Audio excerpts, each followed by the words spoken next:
1944. La marea se vuelve en contra de la maquinaria bélica nazi. El círculo interno de Hitler empieza a pensar lo imposible. En público niegan que haya una crisis, pero en privado saben bien que es un desastre. Goebbels y Bormann siguen siendo fieles, de momento.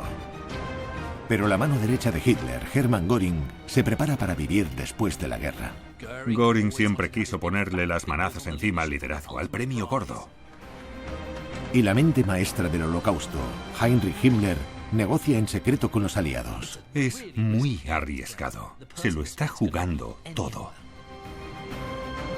Pero un hombre, Albert Speer, se verá envuelto en un complot para poner al pueblo alemán por delante del Führer. Para salvar a Alemania, hay que sacrificar a Hitler. Esta es la historia de los entresijos de los secuaces de Hitler, de las luchas por el poder, de los celos y los aduladores serviles, que crearán un monstruo y pondrán en marcha los horrores más salvajes del Tercer Reich.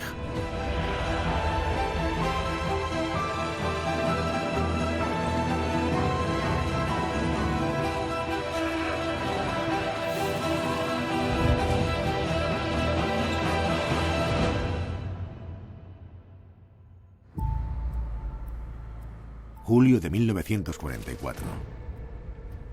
Hace un mes que los aliados desembarcaron en las playas de Normandía y abrieron un frente nuevo. Mientras que por el este vienen los rusos. Y las bombas caen sin encontrar resistencia en el corazón industrial alemán.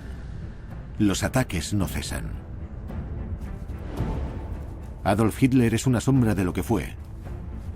Pero siempre hay alguien a su lado dispuesto a decirle al Führer lo que quiere oír o manipularlo para conseguir más poder.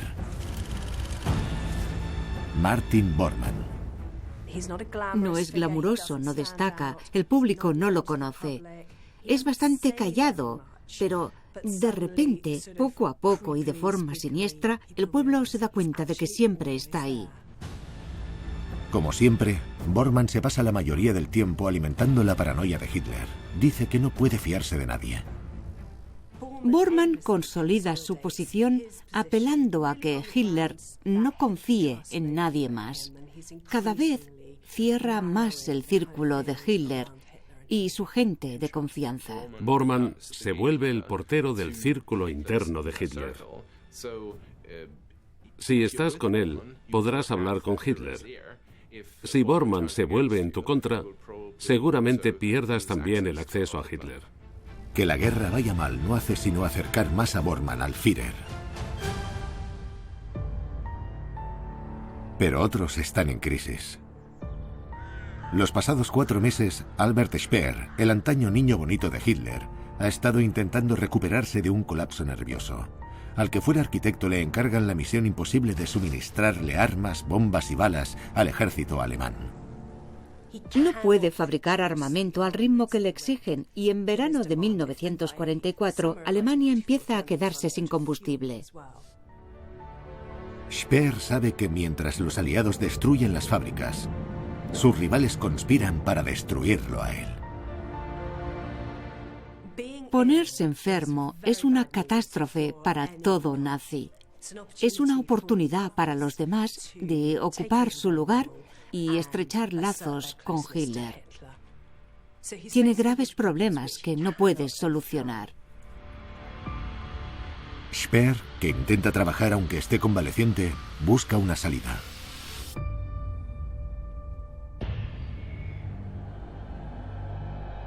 Mientras, el segundo al mando de Hitler da la guerra por perdida. Antes Hitler podía confiar en que le granjease victorias militares, pero tras una serie de desastres, la reputación de Hermann Göring es una ruina.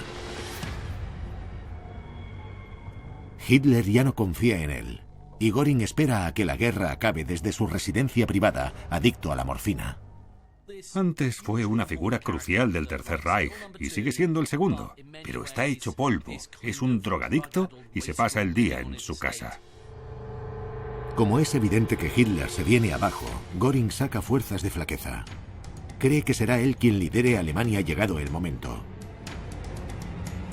El mayor miedo de Göring es que Hitler acabe llevando el país a la aniquilación y él termine perdiéndolo todo.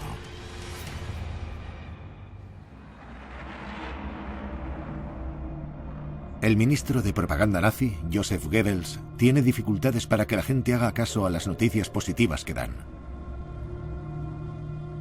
Y conforme la situación empeora, recurre a alimentar la paranoia. La propaganda nazi alimentaba la idea de que si Alemania perdía la guerra, a los civiles los aniquilarían no solo los rusos, sino también los judíos. El jefe de las SS, Heinrich Himmler, es quien más miedo les tiene a las represalias judías.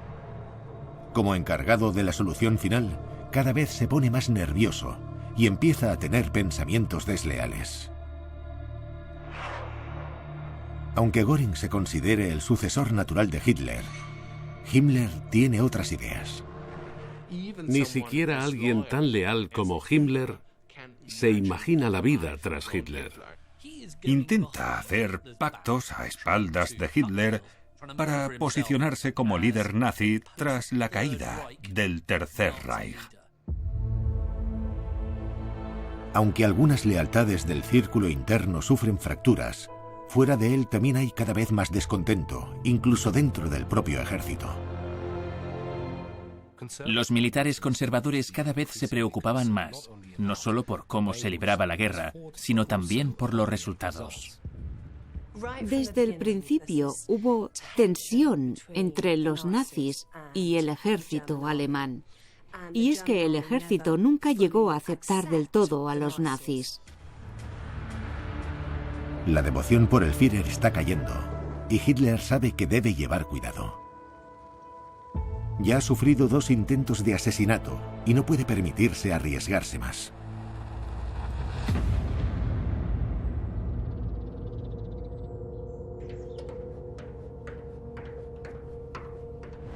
El cuartel de Hitler en el frente oriental, la guarida del lobo, está bien escondido en los bosques del este de Prusia.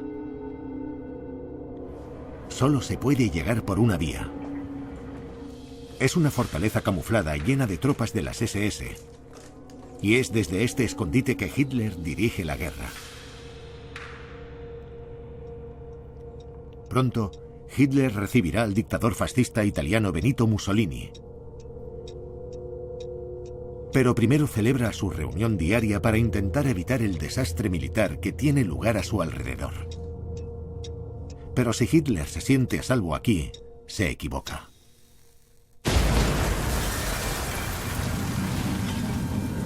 Una explosión retumba en el complejo. Una bomba ha estallado en la sala de conferencias de Hitler. Parece imposible que quede alguien vivo en el interior.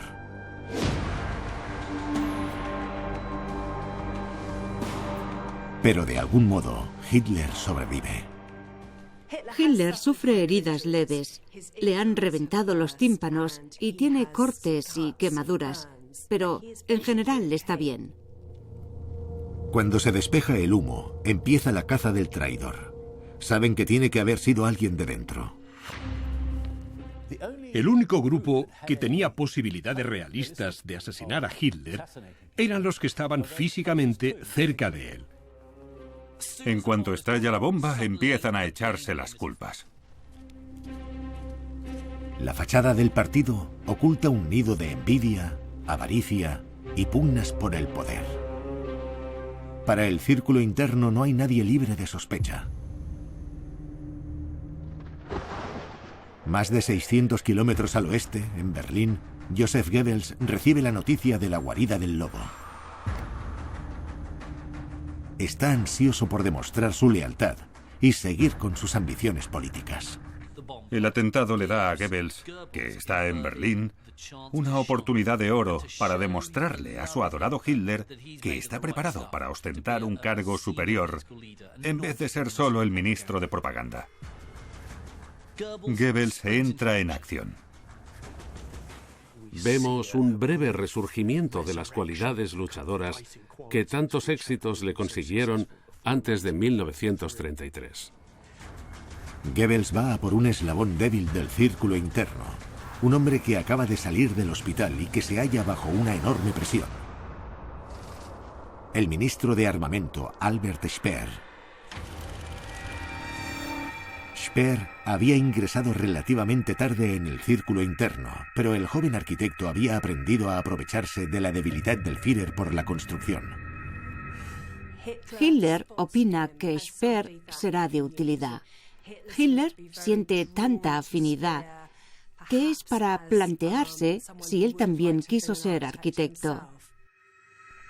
Speer tardó poco en diseñar los emblemas de la megalomanía nazi.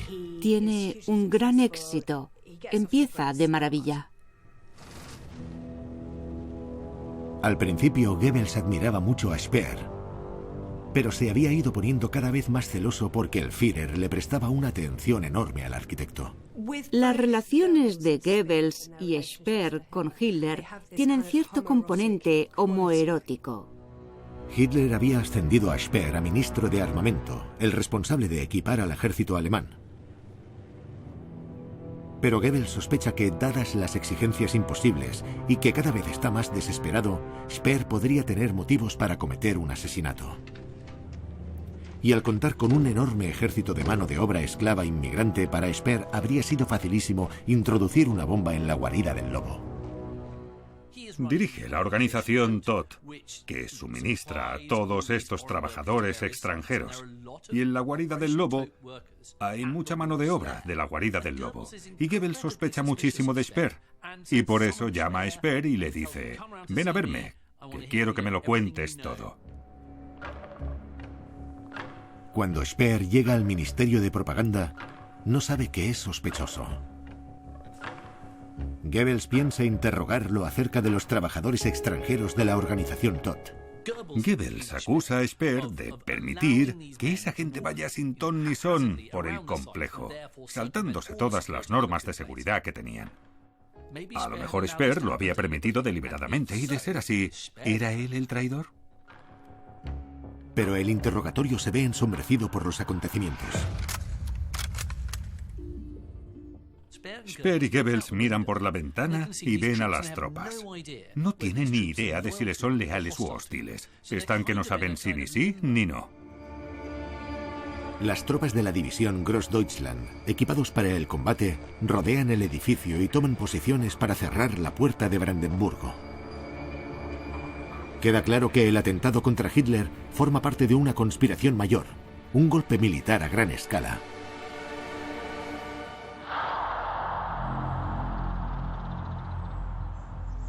En la guarida del lobo continúa la búsqueda del responsable. Bormann se entera de que justo antes de la explosión se había visto yéndose a un coronel manco. Solo puede ser una persona, el héroe de guerra veterano Klaus von Stauffenberg, que había estado en la reunión donde colocaron la bomba. Klaus von Stauffenberg era el único que podría haberse acercado lo suficiente al Führer para llevar a cabo el atentado. Sufrió por Alemania y por lo tanto muchos lo consideraban honrado y digno de confianza. Venía de la aristocracia. Era un militar de la vieja escuela. No era un demócrata y era nacionalista alemán. Pero no quería que el nombre de Alemania acabase por los suelos. El círculo interno se queda boquiabierto al saber que la bomba ha sido cosa de von Stauffenberg. Significa que el ejército alemán estaba detrás del complot. Es una revolución moral del ejército alemán contra las atrocidades nazis. Muchos militares sabían lo de las ejecuciones en masa de los judíos en el frente oriental. Este atentado contra Hitler no era como los demás. Este venía desde dentro. Para Hitler es la traición definitiva. Pero Hitler vive y piensa vengarse.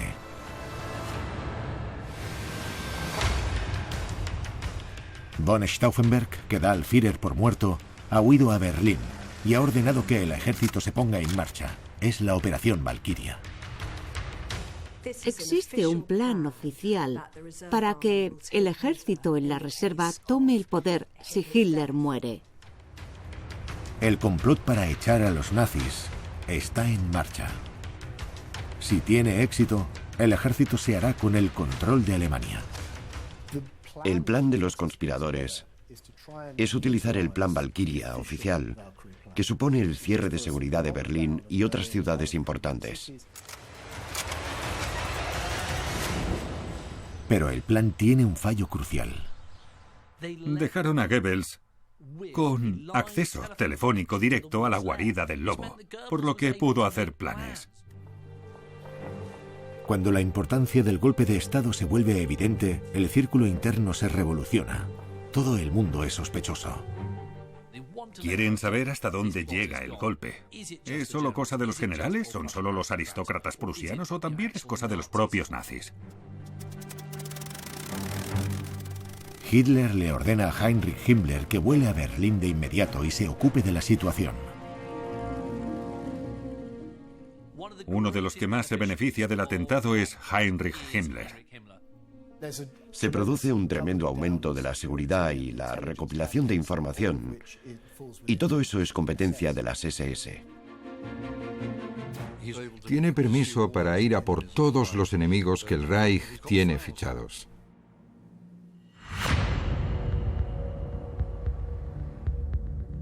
Himmler le da vía libre a la Gestapo para investigar cualquier conexión que haya podido tener el círculo interno con los que han intentado asesinar a Hitler.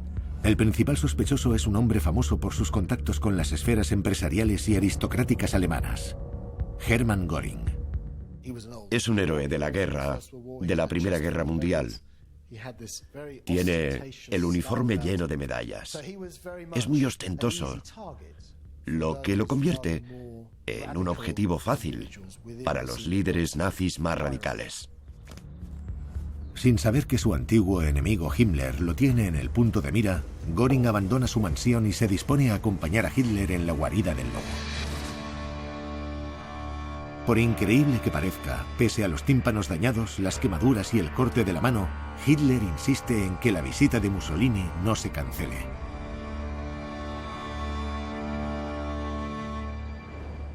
Esa tarde en la guarida del lobo tiene lugar una reunión extraordinaria. Göring llega y Bormann no le quita el ojo de encima. Bormann, ni sofisticado ni popular, nunca ha sentido aprecio por el glamuroso héroe de guerra. Las sospechas y la tensión se mascan en el ambiente. La reunión tarda poco en terminar con una discusión seria. El almirante Dönitz culpa al ejército de que la guerra marche mal. Göring está de acuerdo, pero Dönitz se vuelve en su contra y añade que la Luftwaffe también es responsable. Dönitz va más allá y dice: estás perdiendo la guerra, Göring. Lo del círculo interno parece una discusión familiar. Y mientras, de fondo, está Mussolini jugando con trocitos de tarta como si fuese un chiquillo. Hitler no aguanta más. Tiene un arrebato de furia que dura hora y media. Se niega a aceptar la responsabilidad del desastre que ha provocado y recurre a un chivo expiatorio. Termina con una soflama megalomaníaca. Empiezo a dudar que el pueblo alemán sea digno de mis grandes ideales.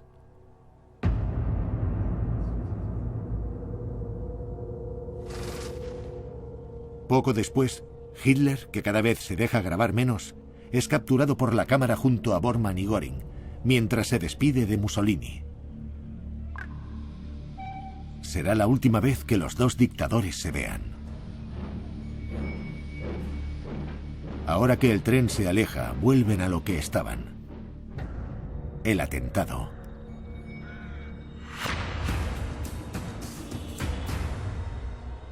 En Berlín, la operación Valkyria sigue en marcha. Las tropas rodean a Goebbels y a Speer en el Ministerio de Propaganda.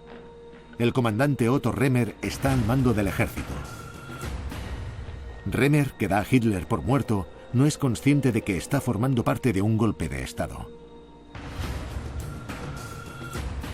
Pero los conspiradores han dejado a Goebbels con un teléfono que funciona. Llamó a Remmer, se lo ganó enseguida y le dijo: tiene que detener esto de inmediato. Hitler está vivo.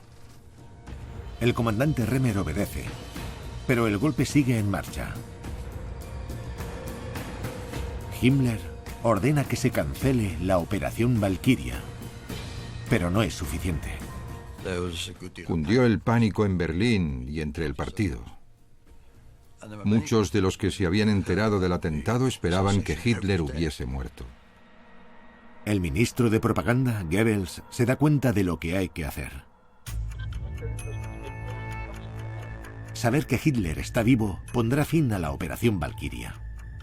Hitler tiene que terminar con su año de silencio y decirle a Alemania que sigue con vida. Los nazis son expertos comunicadores. Tienen que convencer a los alemanes de que todo va bien, que aquí no ha pasado nada. Pero la retransmisión se topa con problemas técnicos y el rumor de que Hitler ha muerto corre como la pólvora. Si no emiten pronto, la Operación Valkyria tardará poco en ser imparable. Por fin, justo después de medianoche, están preparados. De repente se oye una voz por la radio, y es inconfundible, la de Hitler.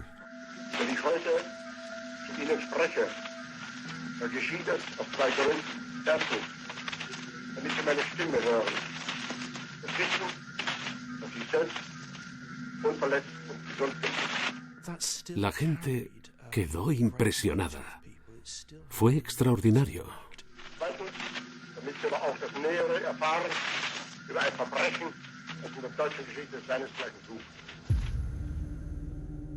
Se acabó el golpe. Todos los conspiradores sabían que habían fracasado. Los alemanes tuvieron la sensación de que están a salvo, de que si Hitler sigue vivo, todavía pueden ganar la guerra. Enseguida encuentran a los conspiradores. A von Stauffenberg y a sus hombres los ejecutan. Cuando se apagan los ecos de los disparos, Bormann da un mensaje. Intento de putsch de generales irresponsables aplastados sin piedad. Jefes ejecutados.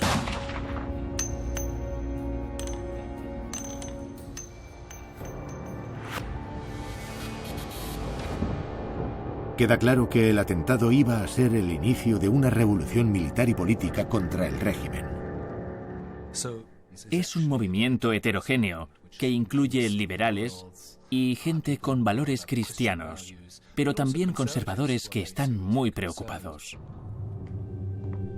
La red de inteligencia de Himmler también ha descubierto pruebas inquietantes que incriminan a uno de los miembros del círculo interno.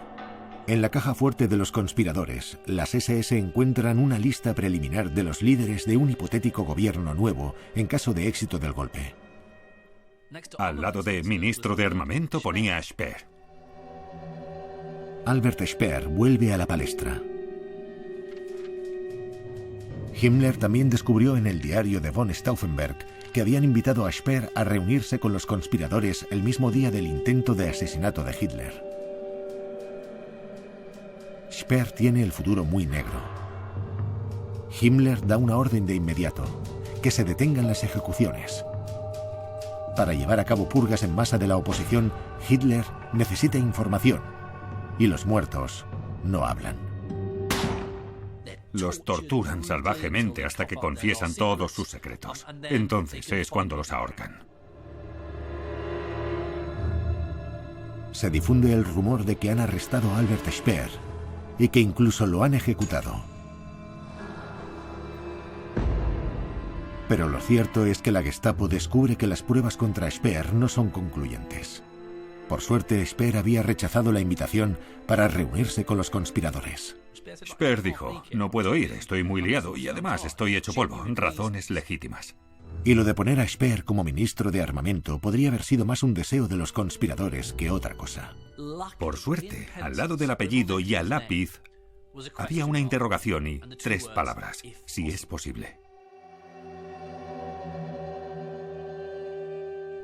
Para Speer es un momento difícil, pero sobrevive y con el signo de interrogación basta. De no haber estado el signo de interrogación y el "si es posible", los nazis habrían dado por hecho que había aceptado formar parte de un futuro gobierno sin Hitler, cosa que lo habría convertido en cómplice del golpe, y por eso lo habrían ahorcado.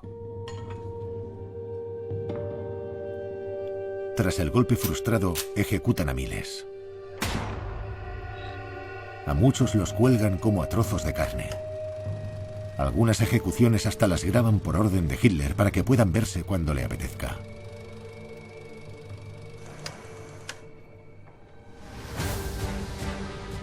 Pese a los indicios de que el régimen se desmorona, hay miembros del círculo interno que todavía creen que pueden sacar provecho del caos.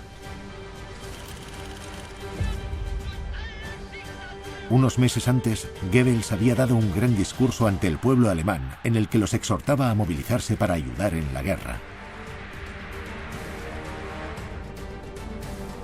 Al principio, Hitler rechazó la idea, pero ahora les da pleno apoyo a Goebbels y a su guerra total. Por un momento parece que tiene control absoluto sobre lo que va a pasar, cómo va a llevarse la guerra y cómo se utilizarán los recursos nacionales. Lo que significa es que ahora Goebbels va a tener más poder.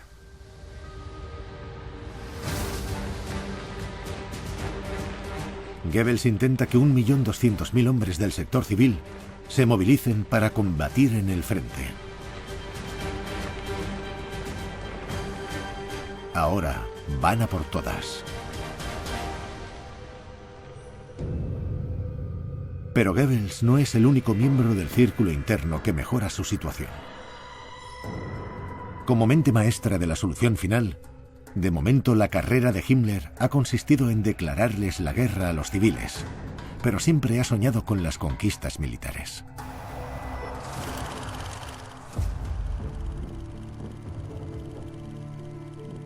Himmler cumplió los 18 años en los últimos días de la Primera Guerra Mundial, y aunque ansiaba demostrar su valía como soldado, ya era demasiado tarde. Himmler había soñado con el mando militar desde entonces. Ahora, más de 20 años después, Himmler por fin tiene su oportunidad. Tras el golpe fallido, el aspirante a soldado se ve nombrado comandante de un ejército responsable de defender el corazón industrial de Alemania. Ahora tiene un gran poder militar y recursos. Es el comandante de un ejército de 2 millones de hombres. Ahora se siente un soldado. No es solo el jefe de las SS, sino un soldado como mandan los cánones, que para él es importantísimo. Y más importante aún es que por fin ha usurpado el puesto de Hermann Göring como elegido de Hitler. Pero algunos creen que el ascenso soñado de Himmler es un plan para acabar con él del conspirador más peligroso del círculo interno. Existe la teoría de que en realidad fue Bormann quien convenció en secreto a Hitler para que le permitiese a Himmler ocupar un puesto militar y así ver cómo fracasa. De ser cierto, Bormann no podría ser más oportuno. El ejército de Himmler lo está pasando mal y necesita desesperadamente suministro y armamento. Es una crisis que pone en conflicto de inmediato a Himmler con el hombre que acaba de escapar de morir a manos de la Gestapo, Albert Speer, el jefe de armamento, que tras haber sobrevivido a los rumores de su participación en Valkyria, riñe con Himmler por la mano de obra. Himmler quiere más gente en el ejército y Speer la quiere en las fábricas haciendo aviones y bombas. Entre los líderes siempre había tensión. ¿De dónde saco los recursos? ¿De dónde saco las personas que necesito? ¿Me los van a quitar? A Speer, Goebbels, Himmler y Göring les piden lo imposible. Hay reuniones en las que luchan por el poder sobre los centros de producción. Y al final es cada vez más marginal, porque saben que es todo en vano. Son calvos peleándose por un peine. Al final es Himmler quien consigue el apoyo de Hitler. Lo importante era quién tenía más poder, y en esos momentos era Himmler. Los talentos de comandante de Himmler tardarán poco en ponerse a prueba.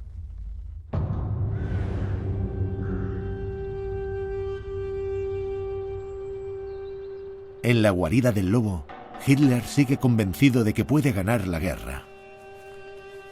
Desde el atentado se ha convertido en un desastre confundido por las drogas, que propone unas tácticas militares cada vez más irracionales. Hitler urde un plan desesperado para hacerse con la victoria ante la inminente derrota. Tiene pensado irrumpir por la región de las Ardenas para dividir a los ejércitos aliados en dos, y luego seguir hasta Amberes. Los estadounidenses la llamarán la Batalla de las Ardenas. El plan es irrumpir en Amberes para que los ejércitos aliados queden rodeados, tomar cientos de miles de prisioneros y así salvar al Reich. La ofensiva de las Ardenas fue el último recurso de los alemanes. La idea era atacar en el oeste utilizando las mismas técnicas y a menudo el mismo terreno que también les habían funcionado en 1940.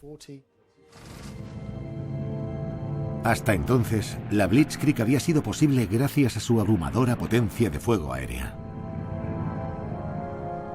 Pero en las Ardenas no contarán con esa ayuda. Göring era mucho más débil por aquel entonces, pero todavía seguía al mando de la Fuerza Aérea. Es un drogadicto que fantasea constantemente con el poder de la Luftwaffe, que cada vez sale peor parada cuando se enfrenta a las fuerzas aéreas británicas y estadounidenses. La presión es real.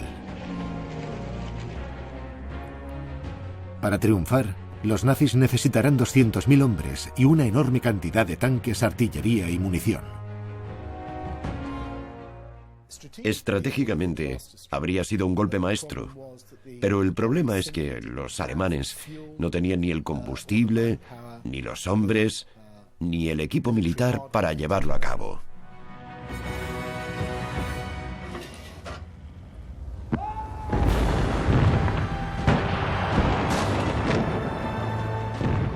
Es una apuesta en vano. Hace un tiempo de perros. El problema es que los hombres no llegan al frente. Nada llega al frente. Cada vez que los sobrevuela un avión, les toca esconderse.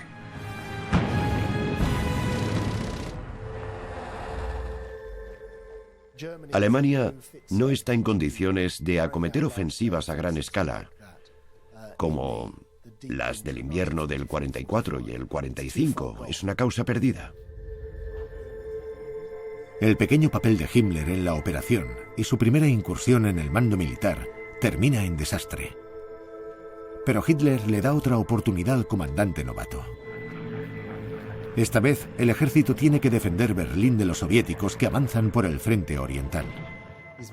En el frente oriental lo superan con creces en número y le faltan los recursos para poder defenderse como toca. Había unos comandantes alemanes que sobresalían en la defensa improvisada y había otros comandantes que eran implacables, pero Himmler no era de esos. Si Bormann quería acabar con Himmler, se da cuenta demasiado tarde de que le han dado un caramelo envenenado. Himmler se enfrenta a la derrota y a la retirada por todos los flancos. Himmler, el aspirante a soldado, fracasa miserablemente y Hitler lo acusa de desobediencia. No cabe duda de que este fracaso habría afectado a la confianza de Himmler en sí mismo y en sus triunfos. Había conseguido que las SS pasasen de ser un grupo muy pequeño en los años 20 a que fuese el Estado dentro del Estado que en la práctica gobernaba la Alemania nazi.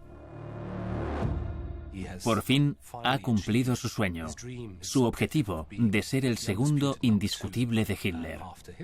Pero ahora es el número 2 de un imperio que se desmorona. Con sus sueños destruidos, Himmler quiere dimitir, pero no tiene el valor de enfrentarse a Hitler.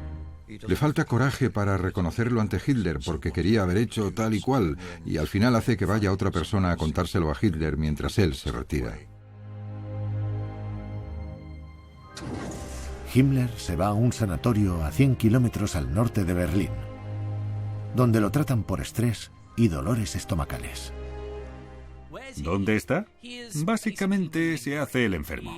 Afirma que sufre muchísimo estrés por el fracaso de la ofensiva de las Ardenas, pero yo creo que seguramente está llevando a cabo una argucia más astuta. Con Alemania a punto de perder la guerra y Bormann yendo a por él, Himmler decide que su única oportunidad de sobrevivir es un lavado de imagen radical. Necesita deshacerse de su pasado asesino. Himmler, el hombre en quien Hitler pensaba que podía confiar más que en nadie, piensa en el futuro desde muy pronto. Va a distanciarse del genocidio del que fue una figura clave.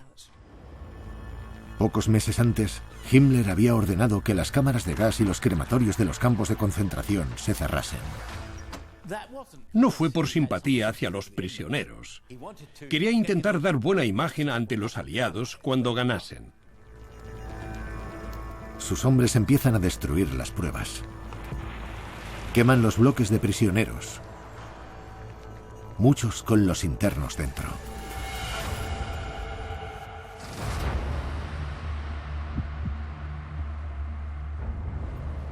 Mientras, Martin Bormann acompaña al Führer a Berlín, donde quedan horrorizados por la destrucción de la ciudad.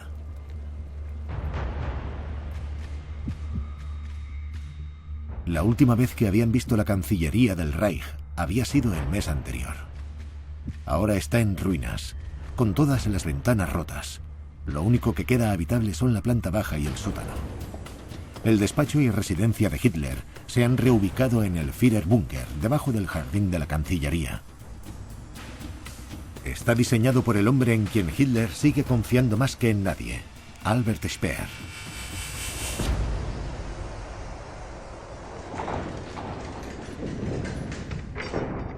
Con sus 18 habitaciones de hormigón visto, es una fortaleza subterránea defendida sin descanso por guardias de las SS escogidos en persona.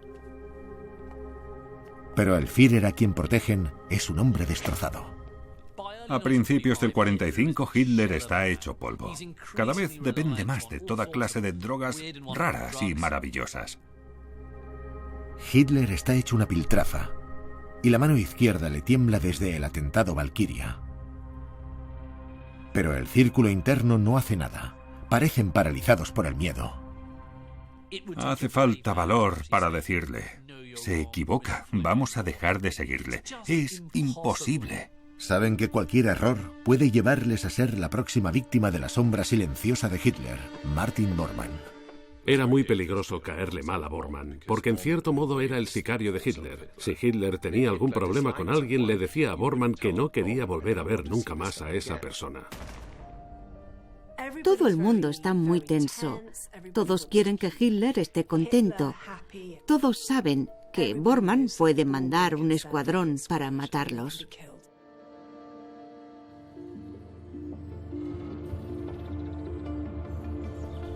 Pero mientras languidece en el sanatorio, Himmler decide jugarse el todo por el todo. Urde un plan de fuga y envía un mensaje al vicepresidente de la Cruz Roja Sueca a través de su masajista. Si aceptan condonar lo de los derechos humanos, Himmler liberará al único activo que le queda.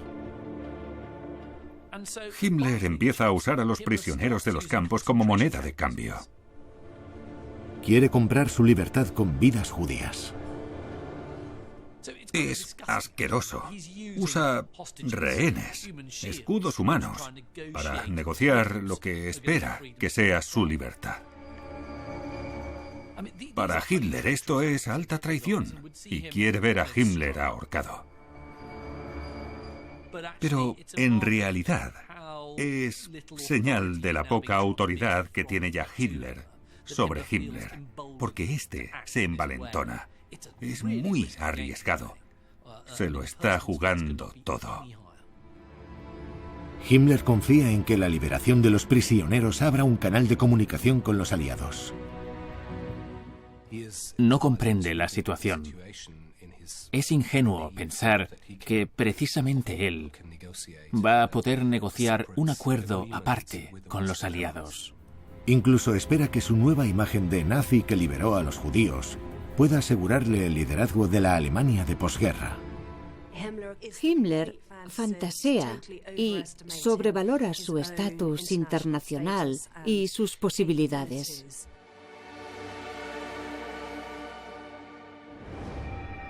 Lejos de su refugio, el sanatorio, todas las esperanzas que pudiera tener se desvanecen cuando las verdaderas atrocidades del régimen nazi empiezan a revelarse. Un explorador soviético solitario entra en el enorme complejo de Auschwitz-Birkenau y se encuentra con un lugar de pesadilla. Un campo de concentración y exterminio abandonado hace poco. Lo que queda del asesinato sistemático y financiado por el Estado de más de 6 millones de judíos. Dentro ve a 600 hombres y mujeres moribundos y montañas de ropa y calzado. Pruebas de los crímenes de guerra más aterradores que el mundo haya visto.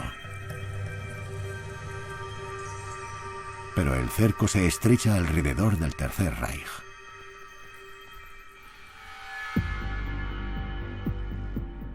La llegada de los soviéticos supone el fin de toda esperanza para el ministro de Armamento Albert Speer. El punto de inflexión para Speer es la pérdida de la Alta Silesia, su poderosa industria y sobre todo los yacimientos de carbón. Prepara un informe para Hitler sobre la desastrosa situación de la producción de armamento. Silesia suponía el 60% de los suministros de carbón de Alemania. Ahora solo queda carbón para 2 semanas con el que alimentar las fábricas, los ferrocarriles y las centrales eléctricas. Se daba cuenta de que la industria alemana, que ya estaba en las últimas, no iba a poder seguir resistiendo como hasta ahora. Al enterarse de las noticias, el frágil ego de Hitler se hace añicos y lo paga con el pueblo al que decía amar. De la llamada Orden Nerón, arrasar la tierra para que no quede nada que puedan aprovechar los aliados. Es el equivalente de un niño que, al terminar su día en la playa, destroza el castillo de arena porque no quiere que nadie más juegue con él. Es la orden más pueril, malvada e inmoral que puede dar alguien contra su propio pueblo. Speer recibe la Orden Nerón del Führer. Hitler declara que el pueblo alemán ha fracasado en la guerra y que no se merece tener la infraestructura para sobrevivir. Para Speer es excesivo. La Orden Nerón de Hitler es irónica. Y también que se la dé a Albert Speer, porque los dos se consideraban arquitectos, creadores, constructores, pero Hitler coge y dice que lo destruyan todo, que toda fábrica, locomotora, puente, carretera y vía férrea, que todo quede destruido.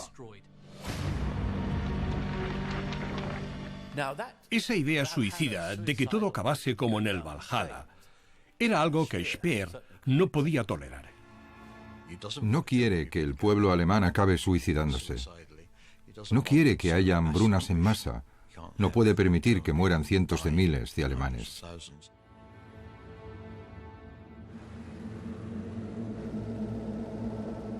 Llaman a Speer al búnker para que oiga las órdenes del Führer de primera mano.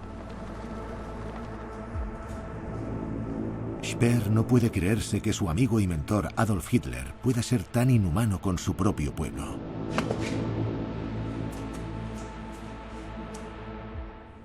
Albert Speer está cada vez más descontento con su amigo Hitler. Una vez dijo, si Hitler hubiese tenido un amigo, habría sido yo. Para Speer, no es solo cuestión de patriotismo, sino también una traición personal. Cuando Speer se va, reflexiona sobre su futuro y sobre el mundo sin Hitler. Después diría que fue en ese momento cuando tramó un plan para que ese mundo se volviese realidad. Cuando los aliados interrogaron a Speer después de que terminase la guerra, una de las primeras cosas de las que quiso avisarlos fue de un supuesto intento de asesinato. ¿Es verdad que Speer quiso acabar con su adorado Hitler? Es probable que, como mucha gente, Speer pensase, está loco, quizá lo mejor sea quitárselo de encima. Es posible, sin duda es posible. Como Speer ha diseñado el búnker, se lo conoce de cabo a rabo.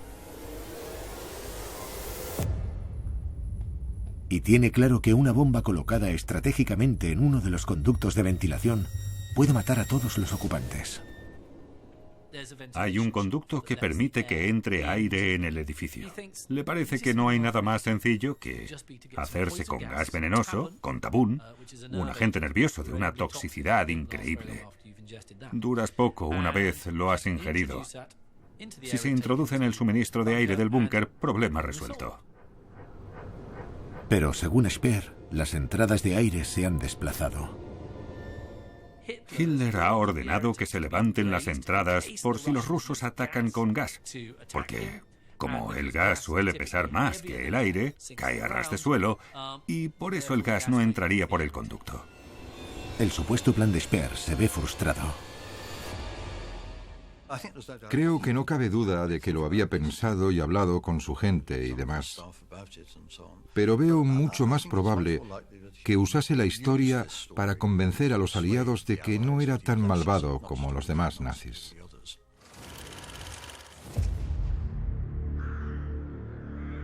Es el 12º aniversario del nombramiento de Goebbels como ministro de propaganda. Como si quisieran conmemorar la ocasión, un escuadrón gigante de bombarderos aparece en el cielo. Pero son aliados, no alemanes. Es solo uno de los cientos de ataques aéreos de ese mes,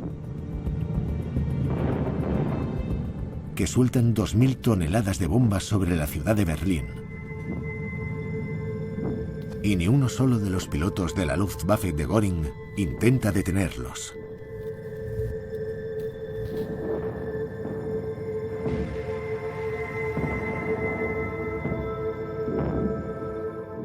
Los aviones sobrevuelan Alemania como si nada. Es un mal presagio. Si pueden sobrevolar el territorio del Reich sin problemas, la cosa pinta muy mal. Uno de los ataques termina de destrozar el ya maltrecho ministerio de Göring. El círculo interno tiene claro que la partida está llegando a su fin.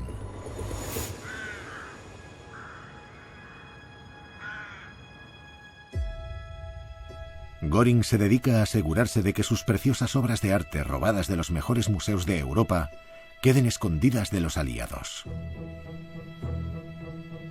Göring espera que cuando la guerra acabe pueda exhibirlas en su nueva casa como futuro canciller del Reich de Alemania. Cuando los líderes nazis se dieron cuenta de que todo había acabado y de que Alemania iba a perder la guerra y de que el proyecto de Hitler ha fracasado, reaccionan de formas distintas. 300 kilómetros al sur de Berlín, 1.200 prisioneros de los campos de concentración quedan en libertad y se suben a un tren con destino a Suiza. El plan de Himmler, tramado en el sanatorio con su masajista, está teniendo lugar. Pero si Himmler quiere dar una nueva imagen, la de salvador de los judíos, lo está enfocando mal, porque exige el pago de 5 millones de francos suizos. Es parte de su delirante plan para situarse como el hombre que tomará el mando de Alemania tras una rendición negociada. Goebbels, por su parte, es incapaz de verle el sentido a la vida sin el Führer. Trabaja entre bambalinas para asegurarse de que el pueblo alemán obedece al partido. Pese a que el ejército rojo se acerca, planifica una rara aparición en público para Hitler. Está desorientado, desaliñado, se ha ido abandonando. Martin Bormann sigue siéndole leal a Hitler. Esperaba poder escapar a los búnkeres que había construido en Obersalzberg. Pero Hitler se niega a moverse, por lo que Bormann debe permanecer en Berlín. Su poder depende completamente de su cercanía al Führer. Esto demuestra hasta qué punto Hitler es una figura cuasi divina.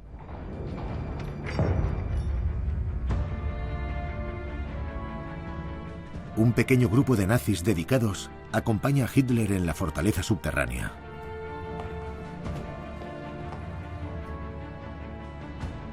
Con Joseph Goebbels vienen su esposa Magda y sus hijos.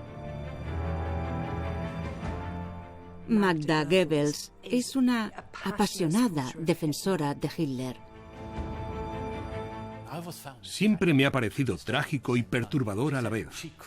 Ella dijo que no sería capaz de vivir en un mundo sin nacionalsocialismo. Y es uno de los comentarios más potentes hechos por alguien de dentro sobre el carácter de la conquista de la razón y la normalidad que llevó a cabo el régimen nazi. Los dos toman la decisión de quedarse con él en el búnker y saben que eso significa morir. También está la fiel Eva Braun, amante de Hitler desde hace años. Era una persona misteriosa e inaccesible, y sobre todo en el búnker era alguien con mucho glamour. Sonreía. Iba por ahí con aires glamurosos y representando algo bueno y positivo para la gente desesperada que había dentro.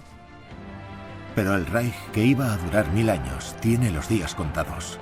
Tras más de 20 años de camaradería, complots y masacres, los que se han quedado arriba conspiran para abandonar el barco nazi antes de que se hunda, porque creen que los del búnker van a enfrentarse a su destino dentro de muy poco. Morirían si era necesario. Morirían por la causa. No pensaban rendirse. Solo 2 de los miembros del círculo interno de Hitler sobrevivirán a los días posteriores.